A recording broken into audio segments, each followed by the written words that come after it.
OBC এদের যখন সংরক্ষণ হয় আমাদের তো ভীষণ আপত্তি সবার। কেন আপত্তি? কারণ জেনারেল কাস্ট নাকি খুব অনেক যোগ্য বেশি, এসসি এসটি ওবিসি এরা তত যোগ্য নন, অথচ এরা সুযোগ নিয়ে চলে যাচ্ছেন। কোনো পুরুষ যদি গিয়ে বলে আমাকে বউ পিটিয়েছে, তখন সোসাইটি তাকে গিয়ে সাপোর্ট করার বদলে হয়তো তাকে দেখে হাসবে। প্রত্যেক পুরুষ মানুষ ভাবেন আমার বউ পরকীয়ায় লিপ্ত হতে পারে না। মেয়েরা এই ধারণাটা সবার মনে গেঁথে দেওয়ার চেষ্টা করেন, ছেলেরা খালি শরীর খোঁজেন।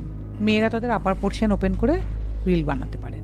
আজ পর্যন্ত পণ দেওয়ার জন্য আপনারা কজন বাবাকে ধরতে দেখেছেন? তার বিরুদ্ধে ডাউরি একটার মামলা হয়েছে, এটা কটা দেখেছেন? আপনি ইনস্টাগ্রামে জামা কাপড় খুলে রিলস করবেন, তা সেই আপনি যখন পাড়া দিয়ে হেঁটে যাবেন আপনাকে কেউ রেসপেক্ট করবে? আপনি কি মনে করেন আপনাকে কেউ চিনতে পারেন? পুরুষ মানুষ তো বানের জলে ভেসে আসা, ও একটু তুতু করলেই চলে আসবে, এটা মেয়েরা জেনে গেছেন। নারীবাদী পুরুষ সবচেয়ে ডেঞ্জারাস। 24 ঘন্টা যদি আপনি একটা মানুষের সঙ্গে হোয়াটসঅ্যাপে কানেক্টেড থাকেন, আপনার কি সত্যি রিলেশনশিপটার আর কিছু থাকবে? ছেলেরা খালি মেয়েদের বুকের দিকে তাকায়। ভাই, প্রেম না করে ক্যারিয়ার তৈরি করো।